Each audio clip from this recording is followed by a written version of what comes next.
నమస్కారం. దూరదర్శన్ సప్తగిరి సమర్పించు career guidance కార్యక్రమానికి స్వాగతం.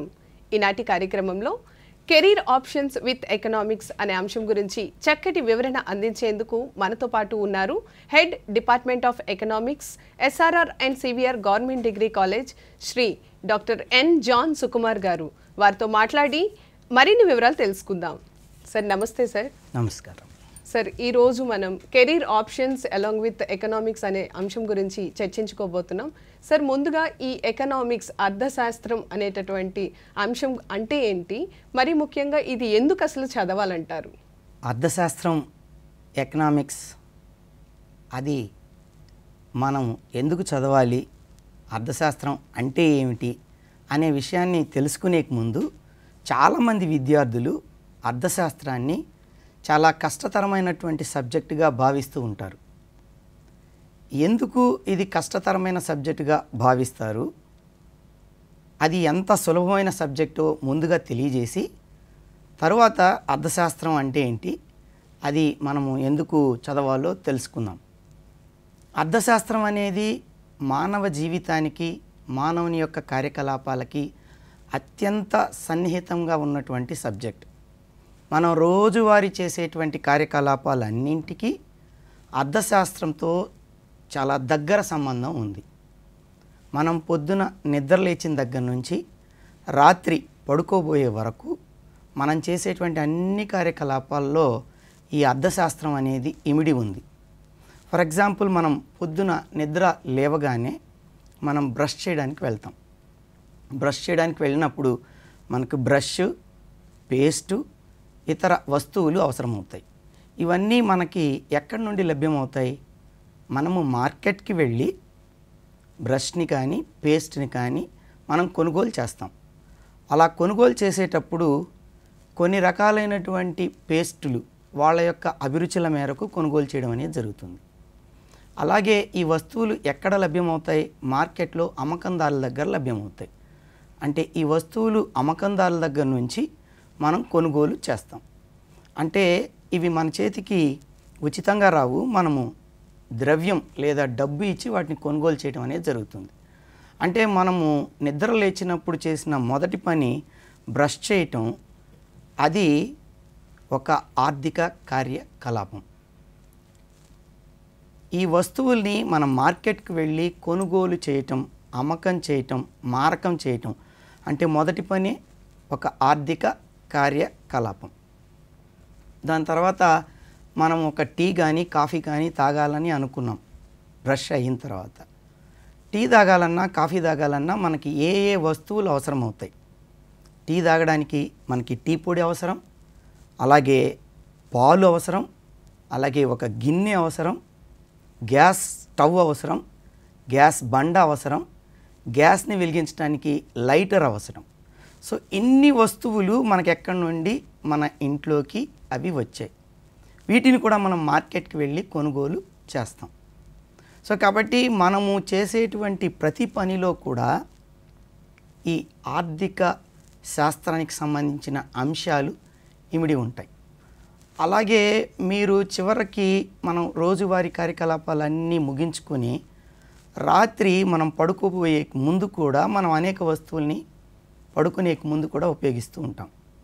మనం పడుకునేడానికి అవసరమైనటువంటి మంచం కావచ్చు, పరుపు కావచ్చు, కాట్, దిండు, దుప్పటి, అలాగే మనం చల్లదనాన్ని పొందడానికి గాను ఫ్యాను, లేదా ఇంకొంత ఎక్కువ చల్లదనం కోరితే ఏసీ, ఇవన్నీ వస్తువులు మనం పడుకోబోయే ముందు కూడా మనం వాటిని ఉపయోగిస్తూ ఉంటాం. సో ఈ వస్తువులన్నీ మనకు ఎక్కడ లభ్యమవుతాయి? మళ్ళీ మనం మార్కెట్కి వెళ్ళి వాటిని కొనుగోలు చేయాలి. ఇవన్నీ ప్రతిరోజు మనం చేస్తున్నటువంటి కార్యకలాపాలు. ఇవన్నీ మనం నిర్వహించేటప్పుడు మనం ఎలా ప్రవర్తిస్తున్నాం, మన యొక్క ప్రవర్తన ఏ విధంగా ఉంటుంది, ఒక్కొక్క వ్యక్తి యొక్క ప్రవర్తన ఏ విధంగా ఉంటుంది. సో కాబట్టి ఈ ప్రవర్తనని గురించి అధ్యయనం చేసే శాస్త్రమే అర్థశాస్త్రం. అంటే మానవుడు వివిధ ఆర్థిక కార్యకలాపాలని నిర్వహించేటప్పుడు తన యొక్క ప్రవర్తన ఏ విధంగా ఉంటుంది, లేదా మానవ ప్రవర్తనను గురించి అధ్యయనం చేసేది అర్థశాస్త్రం. ఇవి రోజు మనమే చేస్తున్నాం, వీటిని గురించే మనం పుస్తకంలో చదువుతాం. సో రోజు మనం చేసేటువంటి పనులు కార్యకలాపాలు మనకి బాగా తెలిసినవి, చాలా సులభతరమైనవి.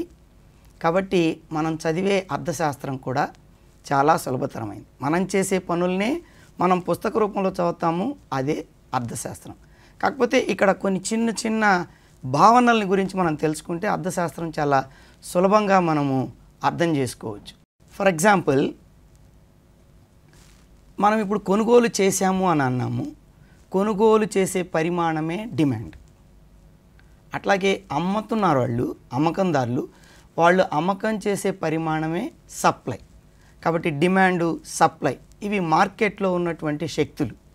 సో కాబట్టి డిమాండ్, సప్లై ఇవి మనం ఏవో పెద్ద పదాలని అనుకుంటాం, కానీ దాని అర్థం మనం కొనుగోలు చేసే వస్తు పరిమాణం. మనం ఎంత వస్తువుల్ని కొనుగోలు చేస్తున్నాం. కొనుగోలు చేసేటప్పుడు ధర అనేది ఉంటుంది. సో సప్లైలో కూడా అదే ధరకి ఆయన అమ్ముతాడు. కాబట్టి ఈ ధర వద్ద నేను ఎంత వస్తువుల్ని కొనుగోలు చేస్తాను అంటే నా ప్రవర్తన ఎలా ఉంటుంది, ఎక్కువ ధర వద్ద ఎన్ని వస్తువులు కొనుగోలు చేస్తాను, తక్కువ ధర వద్ద ఎన్ని వస్తువులు కొనుగోలు చేస్తాను. సో కాబట్టి డిమాండ్కి సంబంధించిన విశ్లేషణ, అట్లాగే సప్లైకి సంబంధించిన విశ్లేషణ. ఈ వస్తువులన్నీ కూడా ఇప్పుడు మార్కెట్లోకి వచ్చాయి. మార్కెట్లోకి రావాలంటే ఆ వస్తువుల్ని మనం ఉత్పత్తి చేయాల్సి ఉంటుంది. ఉత్పత్తి చేయాలి అని అంటే మనకు అనేక రకాలైనటువంటి ఉత్పత్తి కారకాలను ఉపయోగించి వస్తువుల్ని ఉత్పత్తి అనేది చేస్తాం. ఉత్పత్తి చేయడం అంటే మనకు ఆల్రెడీ ఉన్నటువంటి వస్తువులకి ప్రయోజనాన్ని చేకూర్చడం. ప్రయోజనం ఉంటేనే మనం వస్తువుల్ని కొనుగోలు చేస్తాం, ఆ వస్తువుల్ని మనం వినియోగిస్తాం. కాకపోతే మానవుని యొక్క అవసరాలు, కోరికలు చాలా అపరిమితంగా ఉంటాయి. కానీ మనకు లభ్యమయ్యే, మన కోరికల్ని తీర్చే, మన అవసరాలను తీర్చే వస్తువులు మాత్రం పరిమితంగా ఉంటాయి. ఇవి ఎందుకు పరిమితంగా ఉంటాయంటే వాటిని తయారు చేసే లేదా ఉత్పత్తి చేసే ఉత్పత్తి కారకాలు పరిమితంగా ఉంటాయి. కాబట్టి పరిమితంగా ఉన్నటువంటి ఈ వనరుల్ని చాలా అభిలషణీయ రీతిలో మనం ఉపయోగించి మన యొక్క అవసరాల్లో ఏది ముఖ్యమైనవో గుర్తించి తద్వారా మనకు అవసరమైనటువంటి వస్తువుల్ని అత్యున్నత స్థాయిలో మనం ఉత్పత్తి చేసి మన యొక్క జీవన మనుగడ సాగించాలని అనుకుంటాం. సో ఈ అన్ని విషయాల గురించి చర్చించేదే అర్థశాస్త్రం. కాబట్టి అర్థశాస్త్రం అనేది మానవుని యొక్క అవసరాలని తీర్చుకునేందుకు గాను తాను నిర్వహించే వివిధ కార్యకలాపాల పట్ల మన యొక్క ప్రవర్తనను గురించి అధ్యయనం చేసేదే అర్థశాస్త్రం. Yes sir. సార్, మన నిత్య జీవితంలో ఈ డిమాండ్, సప్లై అనేటటువంటి పదాలు నిరంతరం ఉపయోగిస్తూ ఉంటాం. ఇవి ఉపయోగించకుండా అసలు మానవుని యొక్క మనుగడే ఉండదు. మరి ఇలాంటి సబ్జెక్ట్ని స్టూడెంట్స్ ఎందుకని టఫ్గా ఫీల్ అవుతూ ఉంటారు సార్? ఇంతకుముందు చెప్పినట్లు ఈ యొక్క ఆర్థిక కార్యకలాపాలని మనం నిర్వహిస్తున్నాం. కాబట్టి మనం ఆ కార్యకలాపాలని గనక అన్వయించుకోగలిగితే, అంటే ధర ఎక్కువగా ఉన్నప్పుడు నేను వస్తువుల్ని తక్కువగా కొనుగోలు చేస్తాను. ఇది ప్రతి మానవుని యొక్క సైకలాజికల్ ఆస్పెక్ట్. ప్రతి ఒక్కళ్ళు కూడా ఎక్కువ ధర ఉంటే కొనుగోలు చేయడానికి ఇష్టపడడు, అది అందరికీ తెలిసిన విషయం. కాబట్టి ఎంత ధర ఉంచాలి? సో నేను ఇప్పుడు ఒక వస్తువుని కొనుగోలు చేయాలనంటే ఆ వస్తువు యొక్క ధర చాలా ప్రాధాన్యమైనది. అలాగే ఆ వస్తువు పట్ల నాకున్నటువంటి ఇష్టం ప్రాధాన్యమైనది. అలాగే ఆ వస్తువు యొక్క ధరని నేను వెచ్చించి కొనుగోలు చేయగలిగే ఆదాయం నా దగ్గర ఉండాలి. సో కాబట్టి ఇవన్నీ కూడా మనకి తెలిసిన విషయాలే.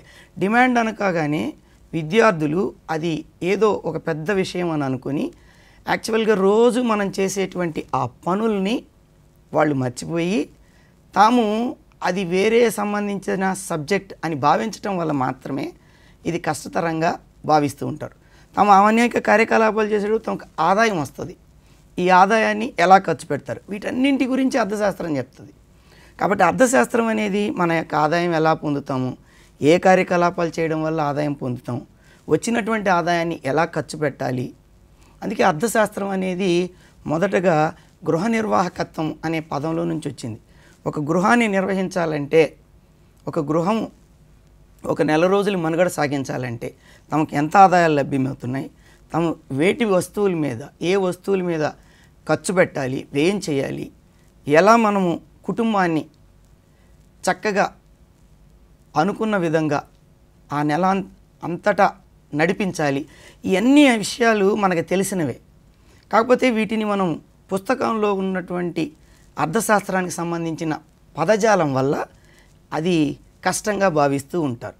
కాబట్టి పదజాలాన్ని గనక మనం బాగా అర్థం చేసుకొని ఆ భావనల్ని మనం సక్రమంగా అర్థం చేసుకొని అన్వయించుకోగలిగితే అర్థశాస్త్రం సులభంగా ఉంటుంది.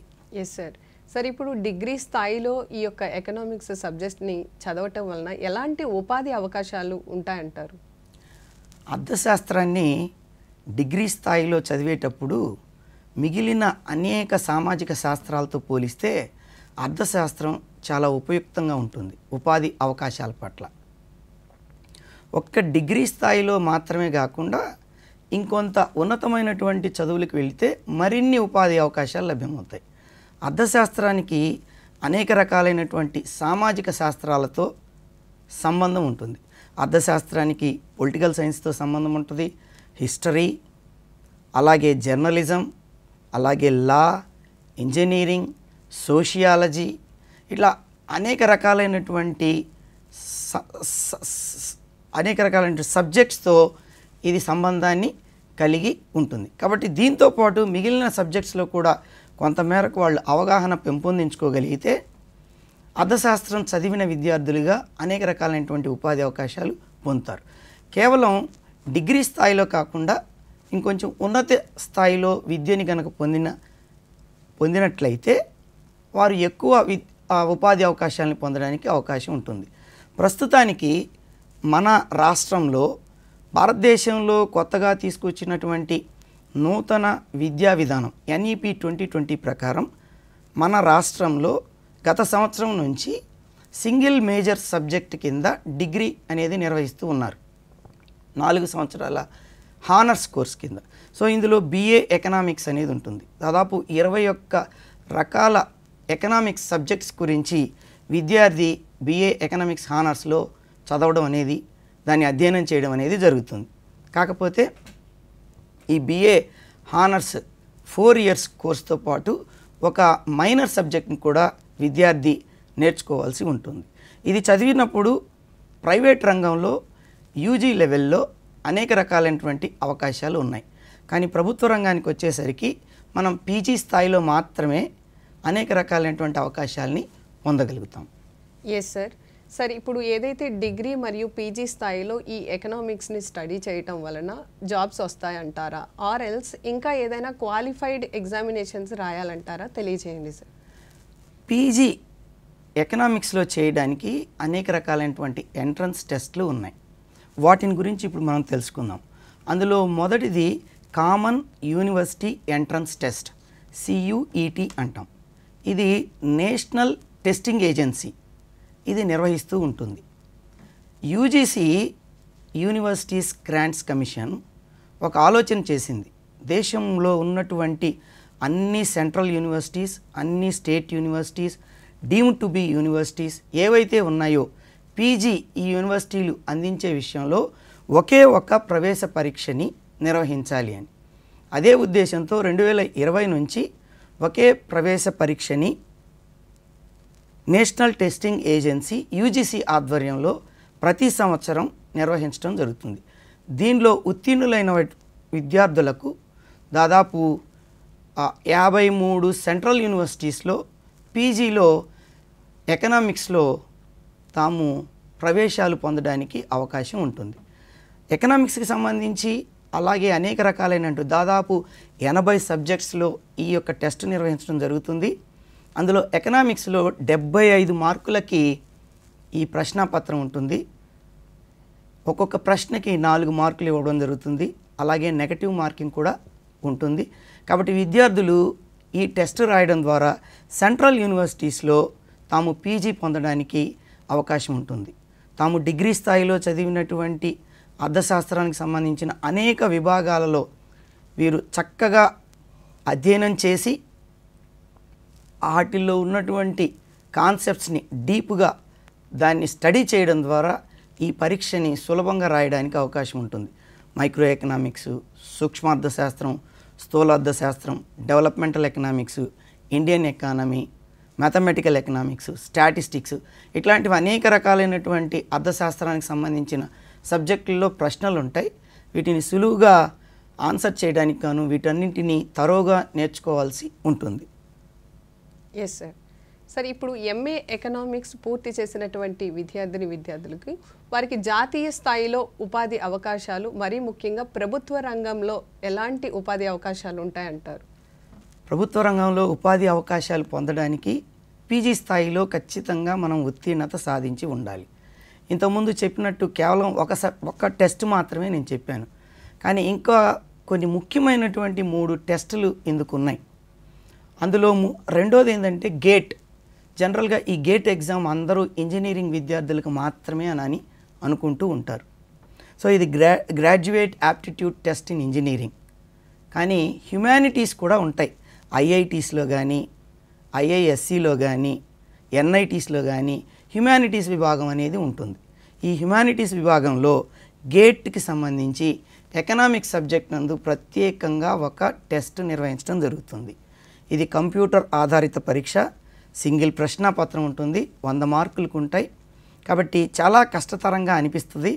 డిగ్రీ స్థాయిలో చక్కగా అర్థశాస్త్రానికి సంబంధించినటువంటి కాన్సెప్ట్స్ని అర్థం చేసుకుంటే ఈ టెస్ట్ కనుక పాస్ అయితే ఐఐటీల్లో మనం పీజీ ఎకనామిక్స్ చేయొచ్చు. ఇంతకుముందు మీరు అడిగినట్లు జాతీయ స్థాయిలో ప్రభుత్వ ఉద్యోగాలు పొందడానికి దీనిలో చదివినటువంటి అధ్యయనం చేసినటువంటి ఐఐటీస్లో అత్యున్నతమైనటువంటి విద్యా సంస్థలు వీటిలో గనక మనం అభ్యసించినట్లయితే పీజీ ఎకనామిక్స్ మనకు అత్యున్నత అవకాశాలు లభ్యమవడానికి అది దారి చూపుతుంది. ఇంకొక ఎగ్జామ్ కూడా ఉంది, Indian institute of technology admission test, jam అంటాం, ఐఐటి జామ్. ఇది కూడా ప్రతి సంవత్సరం ఏటా నిర్వహించడం జరుగుతుంది. ఇది ఐఐటిఏ నిర్వహిస్తుంది. ఐఐటిలో ఎంఎస్సి ఎకనామిక్స్ దానిలో చేరడానికి, అంటే కేవలం ఎంఏ ఎకనామిక్స్ అని కాకుండా ఎంఎస్సి ఎకనామిక్స్లో చేరడానికి ఈ పరీక్ష దోహదపడుతుంది. ఇది కూడా 100 మార్కులకి ఆన్లైన్ ప్రవేశ పరీక్ష, ఆఫ్లైన్లో కూడా ఇది నిర్వహించడం జరుగుతుంది.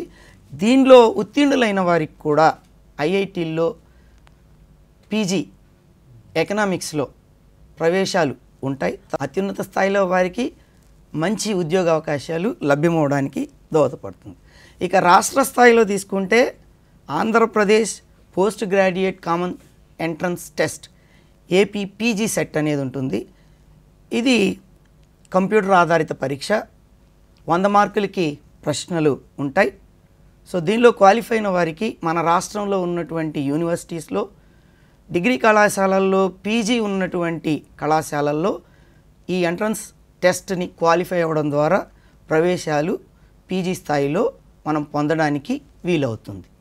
సార్, ఇప్పుడు యూనియన్ పబ్లిక్ సర్వీస్ కమిషన్ ఎగ్జామినేషన్లో మన ఎంఏ ఎకనామిక్స్ స్టడీ చేసినటువంటి స్టూడెంట్స్కి ఎస్పెషల్లీ ఏదైనా సెపరేట్ ఎగ్జామినేషన్ అనేది ఉంటుందంటారా?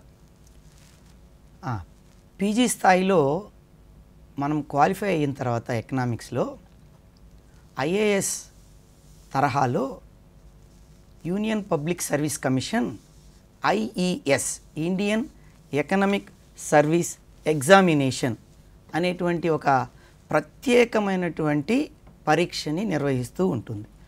ఇందులో మనము క్వాలిఫై అయితే మనకు భారతదేశంలో అర్థశాస్త్రానికి సంబంధించి పాలసీ మ్యాటర్స్ నిర్వహించడానికైనా అనేక రకాలైనటువంటి ఆఫీసర్స్ పోస్టులు మనకు ఉంటాయి. ఒకవేళ బడ్జెట్ నిర్వహించాలనుకోండి, బడ్జెట్కి సంబంధించినటువంటి అంశాలలో సహాయం అందించడానికి కొంతమందిని ఏర్పాటు చేయడం జరుగుతుంది. ఈ తరహా ప్రత్యేకమైనటువంటి ఆఫీసర్ పోస్టులు ఇండియన్ ఎకనామిక్ సర్వీస్ ఎగ్జామినేషన్ ద్వారా ఆయా విద్యార్థులకి లభ్యమించడం జరుగుతుంది. సో ఇందులో పీజీ ఎకనామిక్స్ చదివి ఉండొచ్చు, ఎకనామెట్రిక్స్ చదివి ఉండొచ్చు, అప్లైడ్ ఎకనామిక్స్ చదవచ్చు, లేదా బిజినెస్ ఎకనామిక్స్ చదవచ్చు. ఇట్లా అనేక రకాలైనటువంటి కోర్సుల్లో ఉత్తీర్ణులైన వారు ఇండియన్ ఎకనామిక్ సర్వీస్ ఎగ్జామ్కి అర్హులు. ఇందులో నిర్వహించే పరీక్ష 1000 మార్కులకు ఉంటుంది. ఒకటి జనరల్ యాప్టిట్యూడ్ ఉంటుంది, జనరల్ అవేర్నెస్కి సంబంధించిన ప్రశ్నలు ఉంటాయి, ఇంగ్లీష్కి సంబంధించినటువంటి ప్రశ్నలు ఉంటాయి. 3 పేపర్లు అర్థశాస్త్రానికి సంబంధించిన ప్రశ్నలు ఉంటాయి. ఆ 3 పేపర్లలో 600 మార్కులకి ఎకనామిక్స్లోనే ఉంటాయి. తర్వాత 200 మార్కులకి ఇంటర్వ్యూ. సో కాబట్టి ఈ టెస్ట్లో ఇండియన్ ఎకనామిక్ సర్వీస్ ఇది కేవలం ఎకనామిక్స్ చదివినటువంటి విద్యార్థులకు మాత్రమే పరిమితం. ఇంటర్నేషనల్ అఫైర్స్లో ఇతరత్ర వేరే దేశాలతో ఆర్థిక సంబంధాలు నేర్పే విషయంలో సలహాదారులుగాను, ఎకానమిస్టులుగాను, పాలసీకి సంబంధించినటువంటి నిర్ణయాలు చేసేటువంటి అధికారాలు కలిగినటువంటి వాటిల్లోనూ ఇలా అనేక రకాలైనటువంటి చాలా ప్రాముఖ్యమైన కీలకమైనటువంటి పోస్టుల్లో ఈ ఎగ్జామ్ క్వాలిఫై అయిన వాళ్ళకి అవకాశాలు ఉంటాయి. Yes sir. సార్ మీరు ఇంతకుముందు మన అకాడమిక్ కరికులంలో రీసెంట్గా మైనరు మేజర్ అని ఇంట్రడ్యూస్ చేశారు అని చెప్పారు. సార్ ఇప్పుడు ఎకనామిక్స్ని మేజర్గా తీసుకోవటం వలన స్టూడెంట్స్కి ఎలాంటి అడిషనల్ బెనిఫిట్స్ ఉంటాయంటారు? ఇంతకుముందు మనం చెప్పుకున్నట్లు అర్థశాస్త్రాన్ని చదవడం వల్ల మనకు అనేక రకాలైనటువంటి ఉపాధి అవకాశాలు లభ్యమవడానికి ఇది కారణం అవుతుంది. మిగిలిన సబ్జెక్టులతో పోలిస్తే అర్థశాస్త్రానికి ఎక్కువ ఉపాధి ఉద్యోగ అవకాశాలు ఉంటాయి. ఇంతకుముందు మనం చెప్పుకున్నట్లు ఐఈఎస్ ఎగ్జామ్ ఒకటే కాకుండా securities and exchange board of India అనేది ఒకటి ఉంది. సెబీ అంటూ ఉంటాం. ఇది గ్రేడ్ ఏ అనేటువంటి ఆఫీసర్ పోస్టులని ఆఫర్ చేస్తుంది. జనరల్గా ఈ సెబీ ఏం చేస్తుందంటే స్టాక్ మార్కెట్ దాని యొక్క కార్యకలాపాలు, అది నిర్వహించేటువంటి అంశాలు వీటన్నింటిని కూడా నియంత్రిస్తూ ఉంటుంది. కాబట్టి అసిస్టెంట్ మేనేజర్ అనేటువంటి ఒక పోస్టు ఎకనామిక్స్ చదివిన వాళ్ళకి ఇందులో ఇవ్వడం జరుగుతుంది. ఇది కూడా ఒక ప్రవేశ పరీక్ష. ఈ పోటీ పరీక్షలో మనకు 3 రకాలైనటువంటి స్టేజ్లు ఉంటాయి.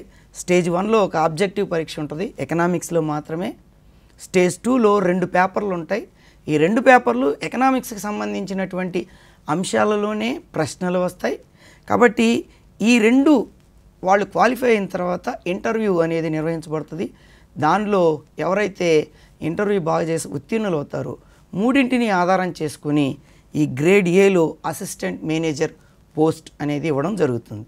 వీళ్ళు ఈ స్టాక్ మార్కెట్లో వచ్చేటువంటి అనేక రకాలైనటువంటి అంశాలని ఎప్పటికప్పుడు పరిశీలిస్తూ ఆ మార్కెట్లలో పెట్టుబడిదారులకు సంబంధించి, అలాగే పెట్టుబడులు నిర్వహించేటువంటి సంస్థలకు సంబంధించి, అలాగే ప్రతి అంశాన్ని ఈ అధికారులు ఎప్పటికప్పుడు మానిటర్ చేస్తూ ఆ మార్కెట్లు సక్రమంగా పనిచేయటానికి వీరు ఎంతో కీలకమైనటువంటి పాత్రని పోషిస్తూ ఉంటారు. కాబట్టి మనం ఎప్పుడైతే హానర్స్లో ఎకనామిక్స్ని ఒక సబ్జెక్ట్గా తీసుకొని మేజర్ సబ్జెక్ట్గా తీసుకొని చదువుతామో వీటన్నింటి పట్ల మనకు అవగాహన ఏర్పడి ఆ ప్రశ్నల్ని చక్కగా మనం ఆన్సర్ చేసి సులువుగా ఉద్యోగాల్ని పొందడానికి అవకాశం ఉంటుంది. దీంతోపాటు రిజర్వ్ బ్యాంక్ ఆఫ్ ఇండియాలో గ్రేడ్ బి ఆఫీసర్ అని ఒకటి ఉంది. ఈ ఆఫీసర్స్ కేవలం ఎకనామిక్స్ చదివిన వాళ్ళకే ఎక్కువ అవకాశాలు ఉంటాయి. సో కాబట్టి వీళ్ళు కూడా ఒక టెస్ట్ నిర్వహిస్తారు. డిఈపిఆర్ అనేటువంటి ఒక విభాగంలో, డిఈ అంటే department of economics and policy research అని ఒక రిజర్వ్ బ్యాంక్లో ఒక విభాగం ఉంటుంది. ఆ విభాగంలో ఆఫీసర్ పోస్టులు ఉంటాయి. సో ఇది కూడా ఒక పరీక్షని నిర్వహిస్తారు. దీనిలో కూడా ఎకనామిక్స్కి సంబంధించే ఎక్కువ ప్రశ్నలు ఉంటాయి. కాబట్టి ఈ ప్రశ్నలన్నింటినీ సులభంగా మనం ఆన్సర్ చేయగలిగితే రిజర్వ్ బ్యాంక్ ఆఫ్ ఇండియాలో కూడా మన ఆఫీసర్ పోస్టులు పొందడానికి మనం ఎకనామిక్స్ చదివితే మనకు చాలా మంచి అవకాశం ఉంటుంది. అలాగే వీటన్ని పరీక్షల్లో ఒక ముఖ్యమైనటువంటి విషయాన్ని మనం గమనించాల్సింది ఏంటంటే ఈ పరీక్షలన్నింటిలో కూడా ఇంగ్లీష్ తప్పనిసరి. కాబట్టి విద్యార్థులందరూ కూడా ఎవరైతే ఈ ఎంట్రన్స్ టెస్టులు రాయాలని నిర్ణయించుకుంటూ ఉంటారో వాళ్ళందరూ తమ యొక్క సబ్జెక్ట్లో నిష్ణాతులు అవ్వడమే కాకుండా, తమ సబ్జెక్ట్లో తరోగా ప్రిపేర్ అవ్వడమే కాకుండా ఇంగ్లీష్ లాంగ్వేజ్ని కూడా ఎప్పటికప్పుడు ఇంప్రూవ్ చేసుకుంటూ ఉండాలి. అప్పుడే మనము ఈ యొక్క ఉద్యోగాల్ని క్రాక్ చేయడానికి వీలవుతుంది. గ్రేడ్ బిలో జనరల్ అనేటువంటి ఒక ఉద్యోగం కూడా ఉంటుంది. దానికి కూడా అర్థశాస్త్రం చదివిన విద్యార్థులకి, అంటే ఎవరు డిగ్రీ చదివినా ఉత్తీర్ణులైనా ప్రతి ఒక్కరికి జనరల్లో అవకాశం ఉంటుంది. కానీ ఎక్కువ ఉద్యోగాన్ని పొందడానికి అవకాశం అర్థశాస్త్రం చదివిన వారికి మాత్రమే ఉంటుంది. ఇది కూడా ఒక పరీక్ష ప్రత్యేకంగా నిర్వహిస్తారు. అర్థశాస్త్రం చదివిన విద్యార్థులకి సులభతరంగా ఈ యొక్క ఎగ్జామ్ని క్వాలిఫై అవ్వడానికి అవకాశం ఉంటుంది. సో కాబట్టి భారతదేశంలో అత్యున్నతమైనటువంటి బ్యాంకు కేంద్ర బ్యాంక్ అయినటువంటి ఆర్బీఐలో కూడా గ్రేడ్ బి ఆఫీసర్స్గా మనం ఎన్నికవడానికి ఇది తోడ్పడుతుంది. ఇక రాష్ట్ర స్థాయిలో చూసినట్లయితే అసిస్టెంట్ స్టాటిస్టికల్ ఆఫీసర్ అనేది ఒకటి ఉంటుంది. So department of economics and statistics అనేటువంటి విభాగం మన రాష్ట్రంలో కూడా ఉంటుంది. వీరు అసిస్టెంట్ స్టాటిస్టికల్ ఆఫీసర్ సంబంధించిన ఒక పరీక్ష నిర్వహిస్తారు. ఈ పరీక్షలో ఎకనామిక్స్ చదివిన విద్యార్థులకు అనేక రకాలైనటువంటి ప్రత్యేకమైనటువంటి ప్రశ్నలు కేవలం అర్థశాస్త్రం నుంచే వస్తుంది కాబట్టి సులభంగా ఈ ఆఫీసర్ ఉద్యోగాలను కూడా పొందడానికి అవకాశం ఉంటుంది. కాబట్టి ప్రభుత్వ రంగంలో తీసుకుంటే మనము అత్యున్నతమైనటువంటి స్థాయిలో మనము చాలా పెద్ద ఆఫీసర్స్ ఉన్నతాధికారులటువంటి ఆ విభాగంలో మనం ఉద్యోగాలు పొందడానికి ఎకనామిక్స్ చదవడం ద్వారా మనం ఆ ఉద్యోగాల్లో చేరడానికి ఇది మనకి చాలా వరకు అర్థశాస్త్రం చదవడం అనేది తోడ్పడుతుంది. Yes sir. సార్ ఇప్పుడు ఎకనామిక్స్ సబ్జెక్ట్ని కోర్ సబ్జెక్ట్గా తీసుకున్నటువంటి స్టూడెంట్స్కి రాష్ట్ర స్థాయిలో వేరు కాంపిటేటివ్ ఎగ్జామినేషన్స్ అనేవి ఉన్నాయి. గ్రూప్ 1 కానివ్వండి, గ్రూప్ 2 కానివ్వండి. సార్ ఈ ఎకనామిక్స్ ఆ గ్రూప్ 1, గ్రూప్ 2 ఎగ్జామినేషన్ క్లియర్ చేసేదానికి ఏ విధంగా దోహదపడుతుందంటారు? మనము రాష్ట్ర స్థాయిలో కనుక చూసినట్లయితే group 1, group 2 exams, group 2 exam మొదట చూద్దాం. గ్రూప్ 2 ఎగ్జామ్లో ప్రిలిమ్స్, మెయిన్స్ ఉంటాయి. ఇందులో వచ్చేటువంటి ప్రశ్నలు ఎక్కువ అర్థశాస్త్రానికి సంబంధించినవై ఉంటాయి. కాబట్టి అర్థశాస్త్రాన్ని చదివినటువంటి విద్యార్థులు డిగ్రీ స్థాయిలో కానివ్వండి, పీజీ స్థాయిలో కానివ్వండి, ఎవరైతే అర్థశాస్త్రాన్ని చదివి ఉంటారో వాళ్ళకి ఈ యొక్క పరీక్షలు రాయటం చాలా సులభం. మిగిలిన విద్యార్థులతో పోల్చినప్పుడు ఎక్కువ వెయిటేజ్ అర్థశాస్త్రానికే లభిస్తుంది. గ్రూప్ 2లో కూడా అర్థశాస్త్రానికి సంబంధించినటువంటి ఒక ప్రత్యేకమైనటువంటి పేపర్ ఒకటి ఉంటుంది. ఎక్కువ క్వశ్చన్స్ ఈ అర్థశాస్త్రంలో నుంచే వస్తాయి. ముఖ్యంగా ఇండియన్ ఎకానమీ. ఈ అర్థశాస్త్రం అనేది డైనమిక్ సబ్జెక్ట్, ఎప్పటికప్పుడు మారిపోతూ ఉంటుంది. కాబట్టి ఎప్పుడు కూడా మనము మారేటువంటి ఈ యొక్క ఆర్థిక పరిస్థితులు, స్థితిగతులు, వాటికి సంబంధించిన డేటా ఎప్పటికప్పుడు ఒక అర్థశాస్త్రం చదివిన విద్యార్థికి సులభంగా ఉంటుంది మిగిలిన విద్యార్థులతో పోల్చినప్పుడు. దానికి సంబంధించిన డేటాని గుర్తుపెట్టుకోవడం కూడా అర్థశాస్త్రం చదివిన విద్యార్థులకి సులభం. దాన్ని అనలైజ్ చేయడం కూడా వీళ్ళకి అత్యంత ఈజీగా, సులభంగా ఉంటుంది. కాబట్టి గ్రూప్ 2 మనం క్రాక్ చేయాలంటే, గ్రూప్ 2 ఉద్యోగాలు పొందాలంటే అర్థశాస్త్రం చదివిన విద్యార్థులకి చాలా ఈజీగా, సులభతరంగా ఇది క్వాలిఫై అవ్వడానికి అవకాశం ఉంటుంది. ఇక గ్రూప్ 1 తీసుకుంటే దీనిలో కూడా 3 విభాగాలు ఉంటాయి. గ్రూప్ 1లో ప్రిలిమ్స్ రాయాలి. దీనిలో జనరల్ యాప్టిట్యూడ్ లేదా జనరల్ అవేర్నెస్ దాని మీద కొన్ని ప్రశ్నలు ఉంటాయి. అందులో ఎక్కువ అర్థశాస్త్రానికి సంబంధించిన ప్రశ్నలు, వెయిటేజ్ ఎక్కువ ఉంటుంది. ఇక మెయిన్స్ అనేటువంటి విభాగం ఉంటుంది. ఈ మెయిన్స్లో 7 సబ్జెక్ట్స్ ఉంటాయి. 7 సబ్జెక్ట్స్లో ప్రతి దానిలో 150 మార్కులకి దాదాపు 750 మార్కుల వరకు ఈ యొక్క మెయిన్స్లో ఉంటాయి. సో అందులో ఒక ప్రత్యేకంగా ఒక సబ్జెక్టు మొత్తం ప్రశ్నలు అర్థశాస్త్రం నుంచే వస్తాయి. ఇండియన్ ఎకానమీలో ఏ రకమైనటువంటి మార్పులు వస్తున్నాయి, ఇందులో గ్రోత్ రేట్ ఎలా ఉంది, ఇట్లాంటి వివిధ రకాలైనటువంటి అంశాలు, జనాభాకు సంబంధించిన అంశాలు, వ్యవసాయ రంగానికి సంబంధించిన అంశాలు, అట్లాగే పారిశ్రామిక రంగానికి సంబంధించిన అంశాలు, సేవల రంగానికి సంబంధించిన అంశాలు, బ్యాంకింగ్కి సంబంధించిన అంశాలు, ఇట్లా అనేక రకాలైనటువంటి అంశాలు, వాటికి సంబంధించిన ప్రశ్నలు పూర్తిగా ఒక పేపర్లో మన గ్రూప్ 1 మెయిన్స్లో ఉంటాయి. కాబట్టి మెయిన్స్ క్వాలిఫై అవ్వడానికి ఈ పేపర్ కూడా చాలా వరకు దోహదపడుతుంది. కాబట్టి అర్థశాస్త్రం చదివిన విద్యార్థులు గ్రూప్ 1 కానివ్వండి, గ్రూప్ 2 కానివ్వండి, ఇంతకుముందు చెప్పినటువంటి అసిస్టెంట్ స్టాటిస్టికల్ ఆఫీసర్స్ ఉద్యోగాలు కానివ్వండి, ప్రతి ఒక్కరికి కూడా అర్థశాస్త్రం చదివిన వారిలో ఇవి పొందడానికి సులభంగా ఈ యొక్క పరీక్షలు మనం ఉత్తీర్ణత సాధించడానికి అర్థశాస్త్రం చదివిన విద్యార్థులకి అత్యంత సులభంగా ఉంటుందని దీన్ని బట్టి మనం చెప్పచ్చు. Yes sir. సార్ ప్రతి ఒక్కరికి కూడా ఈ యొక్క ప్రభుత్వ రంగంలో ఉద్యోగం సాధించడం అనేది జరగదు. మరి ప్రైవేట్ రంగంలో ఉన్నత ఉపాధి అవకాశాలు కలగాలంటే ఏ విధమైనటువంటి ఆపర్చునిటీస్ వీరికి ఉన్నాయంటారు? ఇంతవరకు మనము కేవలం ప్రభుత్వ రంగంలో అర్థశాస్త్రం చదివిన వాళ్ళకి ఉన్నటువంటి అవకాశాలు మాత్రం చూసాం. ప్రైవేట్ రంగంలో ఇంతకంటే ఎక్కువ అవకాశాలు ఉన్నాయి. సొంతంగా కూడా తమకు సంబంధించినటువంటి ప్రత్యేకమైనటువంటి సంస్థల్ని కూడా అర్థశాస్త్రం చదివిన వాళ్ళు ఏర్పాటు చేసుకోవచ్చు. అలాగే అనేక రకాలైనటువంటి జాబ్ ఆపర్చునిటీస్ మనకు ప్రైవేట్ రంగంలో లభిస్తాయి. అందులో అతి ముఖ్యమైనది ఎకానమిస్ట్, ఆర్థికవేత్త. ఆర్థికవేత్త ఏం చేస్తూ ఉంటాడంటే, ఇంతకుముందు మనం చెప్పుకున్నట్లు అర్థశాస్త్రం ఎప్పుడు కూడా డైనమిక్, ఇది ఎప్పటికప్పుడు మారిపోతూ ఉంటుంది. ఒకరోజు ఉన్నటువంటి డేటా అంశము మరొక రోజు ఉండదు, మారిపోతూ ఉంటుంది. ఎప్పటికప్పుడు మార్పులు అనేటివి చోటు చేసుకుంటాయి. Very very dynamic subject. అన్ని సామాజిక శాస్త్రాల్లో మనం గమనిస్తే అర్థశాస్త్రం అనేది వెరీ డైనమిక్. సో ఆర్థికవేత్త, ఎకానమిస్ట్ ఈ మార్పులకు అనుగుణంగా విశ్లేషణలు చేస్తూ ఎప్పటికప్పుడు వాటికి అనుగుణమైనటువంటి ఆలోచనలు చేస్తూ ఎక్కడైనా సమస్యలు ఏర్పడినప్పుడు వాటికి పరిష్కార మార్గాల్ని సూచిస్తూ వీటిని ఎప్పుడు కూడా గమనిస్తూ దేశంలో కానివ్వండి, అంతర్జాతీయ స్థాయిలో కానివ్వండి, ఆర్థికపరమైనటువంటి విషయాల్లో, విధి విధానాల్లో మార్పులు వీటన్నింటిని గురించి పరిశీలించి ఒక చక్కటి విశ్లేషణలతో ఎప్పటికప్పుడు దానికి సంబంధించిన విషయ పరిజ్ఞానాన్ని అందించడానికి అనేక ప్రైవేటు సంస్థలు, అనేక కార్పొరేట్ సంస్థలు, బ్యాంకులు, ఈవెన్ ప్రభుత్వంలో కూడా ఆర్థికవేత్తలకి అవకాశంగా అందివ్వడం అనేది జరుగుతుంది. సో మొదటిగా ఎకనామిక్స్ చదివిన వాడు he will become as economist. రెండోది ఏంటంటే బడ్జెట్ అనాలిస్ట్. సో బడ్జెట్కి సంబంధించిన అంశాలు, బడ్జెట్లో మనకి ఏ విధంగా రాబడి లేదా ఆదాయం లభిస్తుంది, మనం ఏ విధంగా వ్యయము చేయాలి, రెవెన్యూ ఎలా పొందుతాం, వ్యయం ఎలా చేయాలి. సో వీటన్నింటికి సంబంధించిన అనేకమైనటువంటి కీలకమైనటువంటి అంశాలు ఉంటాయి.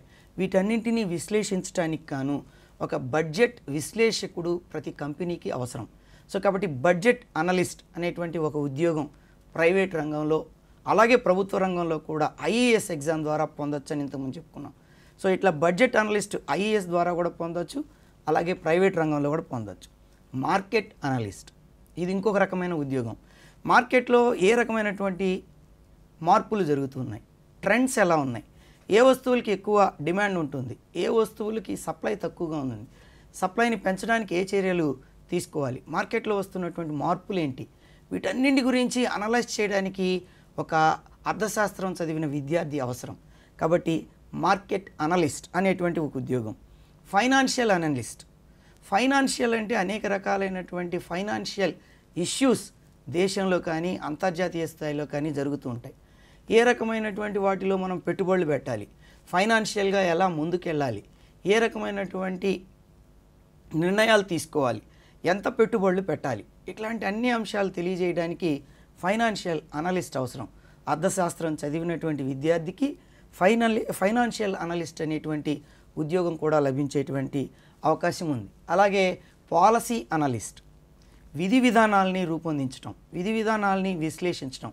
ఇప్పుడు ఫర్ ఎగ్జాంపుల్ మన భారతదేశం ఎక్స్పోర్ట్ ఇంపోర్ట్ పాలసీ అనేది లేదా ఇండస్ట్రియల్ పాలసీ, ఈ పాలసీని రూపొందించినప్పుడు అది ఏ పరిశ్రమలకు ఉపయోగకరంగా ఉంటుంది, మనము ఈ పాలసీలో ఉన్నటువంటి మంచివేంటి, ఈ పాలసీలో ఎక్కడ ల్యాబ్స్ ఉన్నాయి, వీటన్నిటినీ విశ్లేషించి ఎప్పటికప్పుడు అందించడానికి ఒక పాలసీ అనలిస్ట్ అనే అతను అవసరమై ఉంటాడు.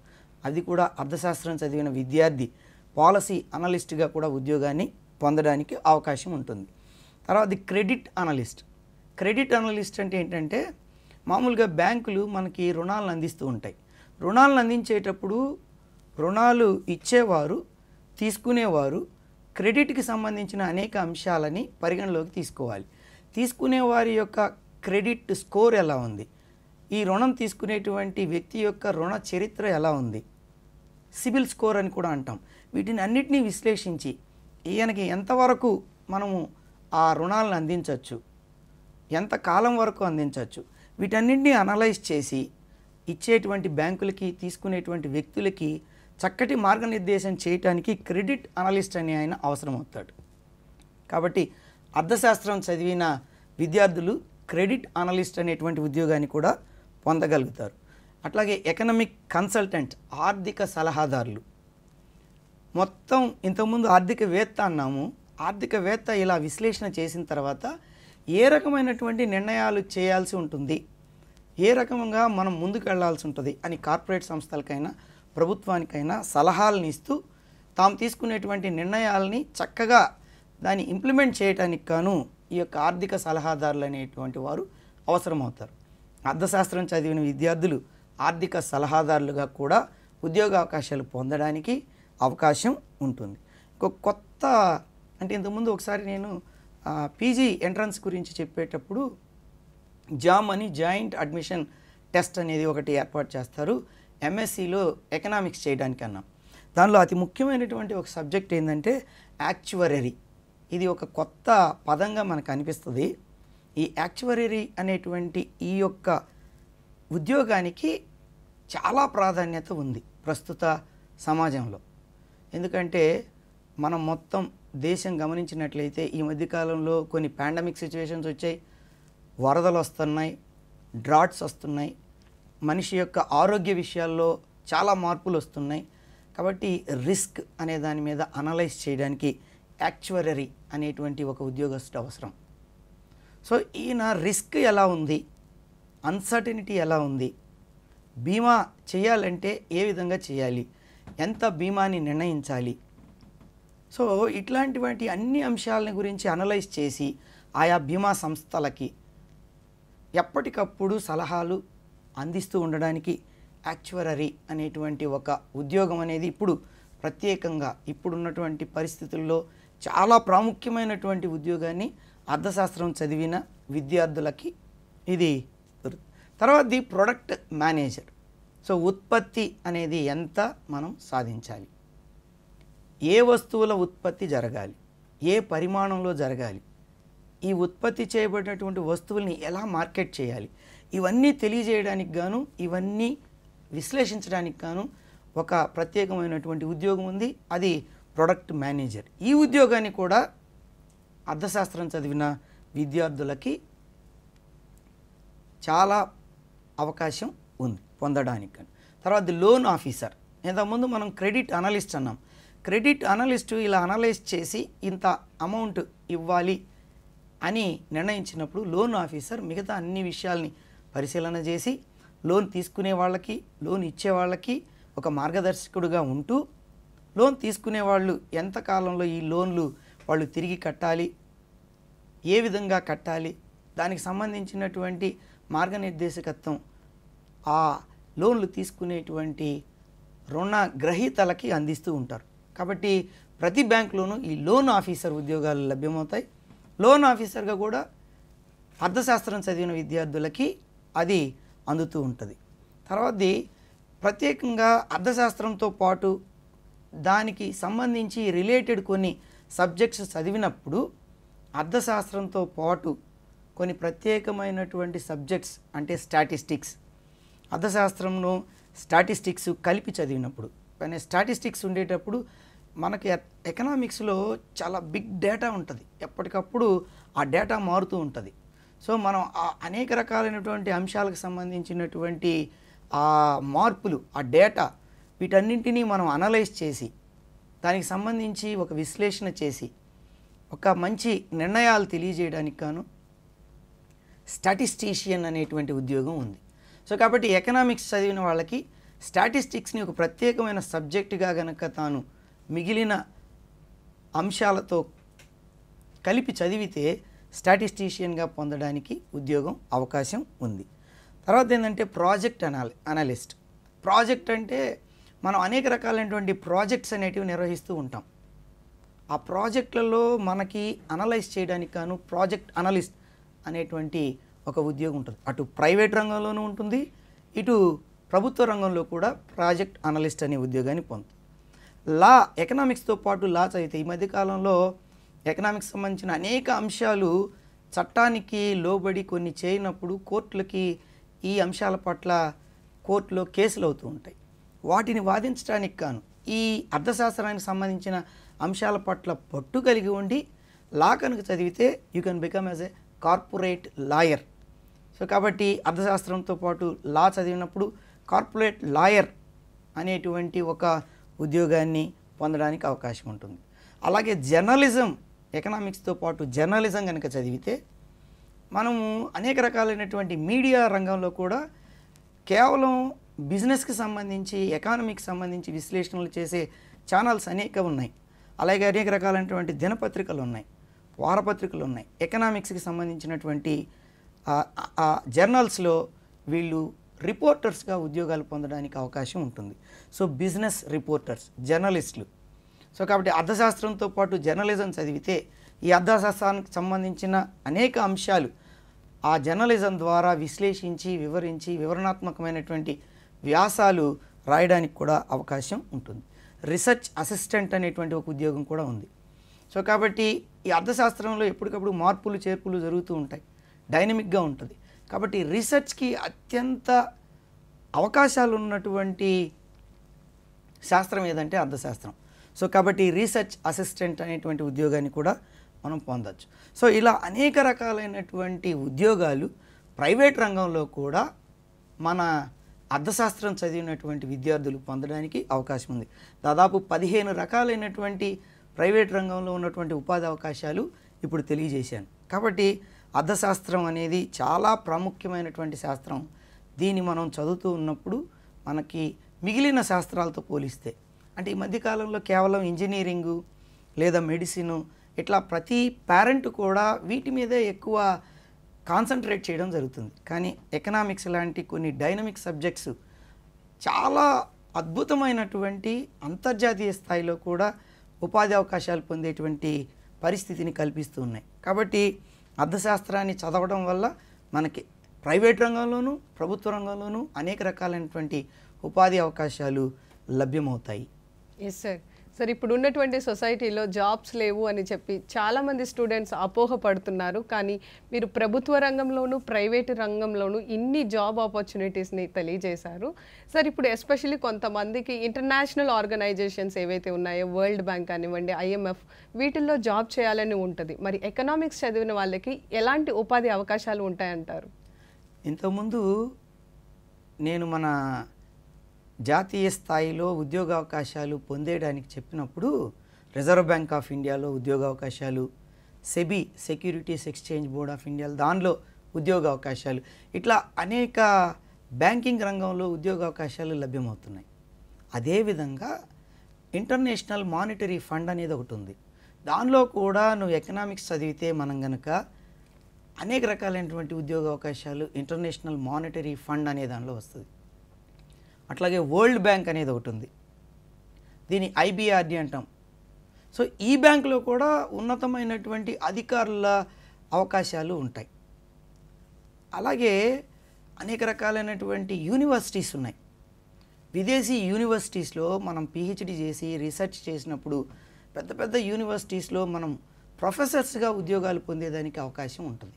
కాబట్టి అంతర్జాతీయ స్థాయిలో కూడా IMF కావచ్చు, IBRD కావచ్చు, ఏషియన్ డెవలప్మెంట్ బ్యాంక్స్ కావచ్చు, అలాగే మనకి UNOకి సంబంధించిన అనేక రకాలైనటువంటి ఆర్థికపరమైనటువంటి అంశాలను గురించి పరిశీలన చేసి విశ్లేషించేసి ఆయా దేశాలకు సలహాలను ఇచ్చేటువంటి అనేక అత్యున్నతమైనటువంటి సంస్థలు ఉన్నాయి.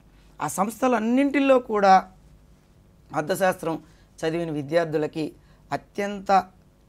అత్యున్నత స్థాయిలో అవకాశాలు, ఉపాధి అవకాశాలు లభ్యమవడానికి అవకాశం ఉంది. కాబట్టి విద్యార్థులు కేవలం తమ యొక్క భారతదేశంలో మాత్రమే కాకుండా అంతర్జాతీయ స్థాయిలో కూడా ఉద్యోగ అవకాశాలు పొందడానికి ఇవి తోడ్పడతాయి. కాకపోతే అర్థశాస్త్రాన్ని మనం చాలా చక్కగా క్షుణ్ణంగా దాన్ని పిన్ పాయింటెడ్గా మనం దాన్ని అవగాహన చేసుకుని అంతర్జాతీయ స్థాయిలో, జాతీయ స్థాయిలో ఆర్థిక పరిస్థితుల్లో వచ్చేటువంటి మార్పుల్ని ఎప్పుడప్పుడు అవగాహన చేసుకుని దాన్ని విశ్లేషింప చేసుకుని దాని పట్ల మనము ఎక్కువ సబ్జెక్ట్ని మనం కనుక బాగా స్టడీ చేసినప్పుడు మాత్రమే అంతర్జాతీయ స్థాయిలో మనం ఉద్యోగ అవకాశాలని పొందడానికి వీలవుతుంది.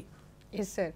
సార్, రాబోయే కాలంలో ఆర్టిఫిషియల్ ఇంటెలిజెన్స్ అనేది ఈ యొక్క లేబర్ ఫోర్స్ని రీప్లేస్ చేస్తుంది అనేటటువంటి అపోహ ఉంది, జరగనున్నది అని చెప్పి చాలామంది చెప్తూ ఉంటున్నారు. మరి ఈ యొక్క అంశం గురించి మీ అభిప్రాయం? ఆర్టిఫిషియల్ ఇంటెలిజెన్స్ అనేది ఇప్పుడున్నటువంటి ప్రస్తుత పరిస్థితుల్లో చాలా ప్రాముఖ్యమైనటువంటి అంశంగా పరిగణించబడుతుంది. ఈవెన్ పాఠాలు చెప్పడానికి కూడా ఆర్టిఫిషియల్ ఇంటెలిజెన్స్ని ఉపయోగిస్తూ ఉన్నారు. పరీక్షల మూల్యాంకనం ఇవాల్యూషన్ కూడా ఆర్టిఫిషియల్ ఇంటెలిజెన్స్ని యూజ్ చేస్తున్నారు. మనకి ఏదైనా ఒక విషయాన్ని మనం సొంతగా కాకుండా ఏదైనా ఒక విషయం మనం ఆర్టిఫిషియల్ ఇంటెలిజెన్స్ అనేటువంటి సైట్లో మనం ఇస్తే దానికి సంబంధించిన పూర్తి సమాచారం లభ్యమవుతుంది. ప్రతి ఒక్కటి ఆర్టిఫిషియల్ ఇంటెలిజెన్స్ వచ్చినప్పుడు మనకి ఉద్యోగ అవకాశాలు తగ్గడం అనేది సహజం. ఎక్కడైనా కానీ ఒక కొత్త పరిజ్ఞానం, కొత్త సాంకేతిక పరిజ్ఞానం అనేది ఉద్భవించినప్పుడు కొంత లేబర్ ఫోర్స్ తగ్గడం అనేది చాలా సహజంగా జరిగేటువంటి ప్రక్రియ. ఏ ఆర్థిక వ్యవస్థలైనా ఇది సహజం. సో మనం వ్యవసాయ రంగం తీసుకున్నాం అనుకోండి, వ్యవసాయ రంగంలో సాంకేతికత పద్ధతుల్ని మనం ఉపయోగించినప్పుడు కొంతమంది లేబర్కి ఉద్యోగ అవకాశాలు పోతాయి. అట్లాగే ఇండస్ట్రీస్లో కూడా మానవ వనరులను ఉపయోగించి ఉత్పత్తి చేసే విషయాల్ని మనం పక్కన పెట్టి ఇలా యంత్రాల ద్వారా ఉత్పత్తిని మనం ప్రారంభిస్తే కొంతమందికి ఉద్యోగ అవకాశాలు పోతాయి.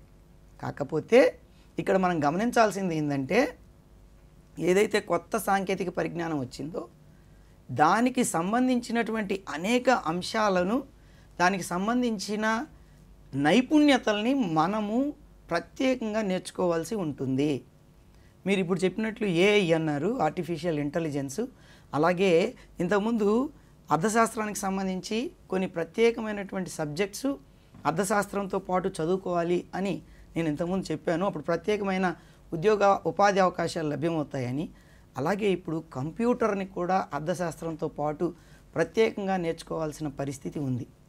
అంటే చాలా అంశాలని మనం విశ్లేషణ చేసేటప్పుడు, కాంప్లెక్స్ ఇష్యూస్ని మనం విశ్లేషణ చేసేటప్పుడు కంప్యూటర్ని కూడా మనము అదే స్థాయిలో ఉపయోగించుకోవాల్సి ఉంది. అలాగే ఆర్టిఫిషియల్ ఇంటెలిజెన్స్లో కూడా ఎకానమిస్ట్, ఒక ఆర్థికవేత్త, దానికి సంబంధించిన అంశాలని అందించడానికి కూడా ఒక ఆర్థికవేత్త అవసరం. ఆర్థిక విశ్లేషణ అది చేయాలి అని అంటే దానికి ఆర్టిఫిషియల్ ఇంటెలిజెన్స్లో ముందు మనం కొంత ఇన్ఫర్మేషన్ దానికి ఇవ్వాలి. ఆ ఇన్ఫర్మేషన్ ఇచ్చే క్రమంలో మనము దానికి అనుగుణమైనటువంటి నైపుణ్యతని పెంపొందించుకొని ఇప్పుడు ఉన్నటువంటి కొత్త సాంకేతిక పరిజ్ఞానాన్ని అనుగుణంగా మనం కూడా మారి తద్వారా ఉద్యోగ అవకాశాలని పొందడానికి మనం ప్రయత్నం చేయాల్సి ఉంటుంది. Yes sir. Sir, economics scope అనేది చాలా wide range. Economics in finance, industry, business, environment, ఇప్పుడు మీరు కంప్యూటర్ కూడా చెప్పారు. సో ఈ రకంగా ఇన్ని సబ్జెక్ట్స్ ఉన్నప్పటికీ, ఇన్ని డైవర్స్ ఉన్నప్పటికీ కొన్ని ఎకనామిక్స్ కాన్సెప్ట్స్ని ఏ విధంగా మనం పట్టు సాధించాలంటారు? మనం ఇంతకుముందు చెప్పుకున్నట్టు అన్నీ అంటే జాతీయ స్థాయిలో ప్రభుత్వ రంగంలో మనం ఉద్యోగాలు పొందాలి అని అంటే మనం ప్రతి ఉద్యోగానికి పోటీ పరీక్ష అనేది ఎదుర్కోవాల్సి ఉంటుంది. ఇందులో అతి ప్రాముఖ్యంగా వచ్చేటువంటి అంశాలు ఏంటి, వేటి మీద మనం ఎక్కువ కాన్సన్ట్రేట్ చేస్తే ఈ ఉద్యోగాలు మనం పొందడానికి అవకాశం ఉంటుంది అంటే ఫస్ట్ మనం ఎక్కువ స్టడీ చేయాల్సింది ఇండియన్ ఎకానమీ. మన ఇండియన్ ఎకనామిక్ స్ట్రక్చర్ ఎలా ఉంది, ఇందులో ఎన్ని రంగాలు ఉన్నాయి, ఆ రంగాల యొక్క అభివృద్ధి ఏంటి. అంటే వ్యవసాయ రంగం, దీనిలో ఇప్పుడు ఏ రకమైనటువంటి అభివృద్ధి అనేది సాధించాం, దీని నుంచి జాతీయ ఆదాయంలో ఎంత భాగం మనకు లభ్యమవుతుంది, కొత్తగా జాతీయ వ్యవసాయ చట్టాలు అనేటివి వచ్చాయి, ఆ చట్టాల్లో ఏముంది, వాటన్నింటిని గురించి మనం స్టడీ చేయాలి. దీనిలో నూతన సాంకేతిక పరిజ్ఞానం ఎలా తీసుకురావాలి. సో కాబట్టి జాతీయ వ్యవసాయ చట్టాలతో పాటు వ్యవసాయ రంగానికి సంబంధించిన ఇతరత్ర కొత్త మార్పులు, ఒరవళ్ళు ఏమున్నాయనేటివి మనం విశ్లేషణ చేయాల్సి ఉంటుంది. అట్లాగే పారిశ్రామిక రంగం. సో పారిశ్రామిక రంగంలో వచ్చినటువంటి వృద్ధి ఎలా ఉంది, పారిశ్రామిక అభివృద్ధి ధోరణులు ఎలా ఉన్నాయి, పరిశ్రమల్లో నూతన సాంకేతిక పరిజ్ఞానం ఎలా ఉపయోగించుకుంటూ ఉన్నారు, వీటికి సంబంధించిన పాలసీ ఏంటి, న్యూ ఇండస్ట్రియల్ లేదా న్యూ ఎకనామిక్ పాలసీ అంటే ఏంటి, ఈ పాలసీని తీసుకురావడంలో ముఖ్య ఉద్దేశం ఏంటి, వీటన్నింటిని గురించి కూడా ఆలోచించాలి. వీటితో పాటు సేవల రంగం అనేది ఉంది. వీటిలో అనేక అంశాలు ఇందులో వస్తాయి. బ్యాంకింగ్ వస్తుంది, బీమా వస్తుంది, విద్యుత్ వస్తుంది, ఎడ్యుకేషన్, హెల్త్, ఇట్లాంటి అనేక అంశాలు ఈ సేవల రంగంలో మనము గమనిస్తూ ఉంటాం. వీటిలో ఉపాధి అవకాశాలు కూడా చాలా ఎక్కువగా ఉంటాయి. కాబట్టి సేవల రంగం మీద వచ్చేటువంటి అంశాల పట్ల కూడా మనం పట్టు సాధించాలి. అంటే రహదారులు ఎలా నిర్మాణం చేయాలి, సో ఇట్లాంటి అనేక ఇన్ఫ్రాస్ట్రక్చర్ని ఎలా మనం డెవలప్ చేయాలి, ఇట్లాంటి అనేక అంశాలు ఇందులో ఉంటాయి. ఇంతకుముందు జాతీయ ఆదాయం అన్నాం. జాతీయ ఆదాయం అనేది ఎలా ఉంటుంది, జాతీయ ఆదాయంలో వృద్ధి పోకడలు ఎలా ఉన్నాయి, వృద్ధి రేట్లు ఎలా ఉన్నాయి, వీటన్నింటిని గురించి కూడా మనం ఆలోచించాలి. ఈ 3 రంగాలు అన్నాం. జీడిపిలో దీని యొక్క వాటా ఎలా ఉంది. సో ఇట్లా భారతదేశ ఆర్థిక వ్యవస్థకు సంబంధించిన అనేక అంశాల గురించి మనం చర్చించాల్సి ఉంటుంది. Yes sir. సార్, చివరిగా ఎవరైతే ఈ విద్యార్థులు ఈ ఎంఏ ఎకనామిక్స్ కానీ ఎకనామిక్స్లో స్పెషలైజేషన్ చేస్తున్నారో సో వారికి ఉపాధి అవకాశాలు పొందే క్రమంలో మీరు ఇచ్చేటటువంటి సూచనలు సలహాలు తెలియజేయండి. ఇన్ని ఉపాధి అవకాశాలు అర్థశాస్త్ర విద్యార్థులకి లభ్యమయ్యేటప్పుడు వీటిని పొందే క్రమంలో మనం ఏం చేస్తే సులభంగా వీటిని పొందగలం. సో ఇందులో అతి ముఖ్యమైనది ఏంటి అని అంటే మనం కమ్యూనికేషన్ స్కిల్స్ అనేటివి డెవలప్ చేసుకోవాలి. కమ్యూనికేషన్ స్కిల్స్ మనం డెవలప్ చేసుకున్నప్పుడు మాత్రమే మనము అంటే అర్థశాస్త్రంలో ఎక్కువ కూడా ఏం చేయాలంటే విశ్లేషణలు చేయాలి. అవగాహన చేసుకున్నటువంటి అంశాలను గురించి వివరించాలి, ఇతరులకి అర్థమయ్యేలా చెప్పాలి, వాటిని విశ్లేషించేటువంటి కెపాసిటీని పెంపొందించుకోవాలి. ఇవన్నీ చేసిన తర్వాత వాళ్ళకి తెలియజెప్పే క్రమంలో మనం ముఖ్యంగా దేనిలో నైపుణ్యం పొందాలని అంటే కమ్యూనికేషన్ స్కిల్స్లో నైపుణ్యం పొందాలి. దాంతోపాటు అర్థశాస్త్రానికి సంబంధించిన ప్రతి చిన్న అంశంలో కూడా మనం పట్టు సాధించాలి. వీటితో పాటు ఇంగ్లీష్ లాంగ్వేజ్ని కూడా మనము ఇంప్రూవ్ చేసుకోవాలి. దీంతోపాటు డేటా, మనకు అర్థశాస్త్రం అంటే ఇంతకుముందు మనం చెప్పుకున్నట్లు ఇట్ ఈస్ వెరీ డైనమిక్, ఎప్పటికప్పుడు మారిపోతూ ఉంటుంది. డేటా ఎప్పటికప్పుడు చేంజ్ అవుతూ ఉంటుంది. దీనిలో నంబర్స్ ఉంటాయి, there are big data, large numbers, అనేక రకాలైనటువంటి అంశాలు, వాటి మధ్య ఉన్నటువంటి సంబంధాలు, వాటికి సంబంధించిన విశ్లేషణలు, వాటికి సంబంధించిన కంక్లూజన్స్, తీసుకోవాల్సిన నిర్ణయాలు, ఇవన్నీ తెలియజేయాలని అంటే మనము చక్కగా అంశాల గురించి విశ్లేషించి రాయగలిగేటువంటి నైపుణ్యతని కూడా మనం పెంపొందించుకోవాలి. కాబట్టి అర్థశాస్త్రం చదివినటువంటి విద్యార్థులు, విద్య చదివినటువంటి వారు ఈ ఉపాధి అవకాశాలు పొందాలి అని అంటే కమ్యూనికేషన్ స్కిల్స్ని బాగా పెంపొందించుకోవాలి. అర్థశాస్త్రంలో ఉన్నటువంటి ప్రతి కాన్సెప్ట్ పట్ల పట్టు సాధించాలి. దీని విశ్లేషణకు గాను మనం చక్కగా విశ్లేషణ చేయడమే కాకుండా వివరణాత్మకంగా వ్యాసాలు రాయగలిగేటువంటి ఆ నైపుణ్యతను కూడా పెంపొందించుకుంటే మనం అర్థశాస్త్ర విద్యార్థులుగా అనేక రకాలైనటువంటి ఉపాధి అవకాశాలని సులభంగా పొందడానికి అవకాశం ఉంటుంది. Yes sir. సార్, విద్యార్థుల తరపున మేము అడిగినటువంటి ప్రశ్నలకు చాలా చక్కటి సమాధానాలు తెలియజేసి career options along with economics అనే అంశం గురించి పూర్తి అవగాహన కల్పించారు జాన్ సుకుమార్ గారు. నమస్కారం సార్. నమస్కారం. ఇవండి ఈ వారం కెరియర్ గైడెన్స్ కార్యక్రమం. మరొక చక్కటి అంశంతో మళ్ళీ మీ ముందుంటాం. అంతవరకు సెలవు. నమస్కారం.